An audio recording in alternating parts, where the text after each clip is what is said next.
নামে আমারটা করতেছি বাবলা ফিল্ম যাচ্ছে না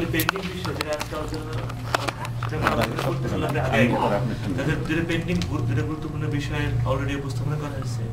সেটা একটা হচ্ছে বিভিন্ন অর্গানাইজেশন থেকে আপনার যে সমস্ত আর্টিস্টদের নাম প্রেজেন্ট করা হবে, উপস্থাপনা করা হবে বা তাদের নাম পেশ করা হবে, সেটা প্রথম কাজ আমরা করবো আজকে। আর দ্বিতীয় কাজ হলো যে কি কি পারফরমেন্স হবে, কি কি গান হবে, সেটা কোরাস হোক, ডুয়েট হোক, আপনার সোলো হোক, কি কি নাচ হবে, বাচ্চাদের বড়দের কোরাস।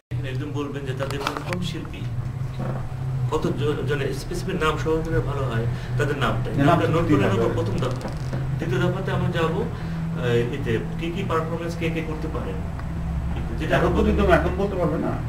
এখন যদি পারে যতটুকু আগানো যায়, কোনো মিটিংয়ে তো পুরোপুরি আগানো যাবে না।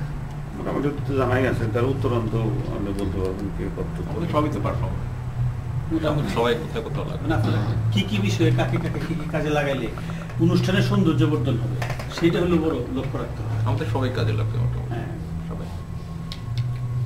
আচ্ছা ঠিক আছে, তাহলে তো ডেট শুরু করেন, ওদের ডেট শুরু করেন, শিল্পীর নাম দিতে থাকেন এবং কোথায় কি করতে চান। একটা কোরাস তো দেখা দরকার না শুরুতেই, সম্মিলিত একটা কোরাস হইতে হবে। এটা উত্তরণও থাকুক, রিদমও থাকুক, ঝুমুরও থাকুক, বাংলা পাঠশালা থাকুক, যারা যারা পারফরমেন্স করতে চায় এবং তাদেরকে আপনারা অ্যাকসেপ্ট করবেন, তারাই আসুক। খালি আমার একটা সংগঠন আছে, এখন এইটা এই লোকের শিল্পী গান দিলে আর অন্য লোকের শিল্পী নষ্ট করে সবাইকে তো জানাতে হবে।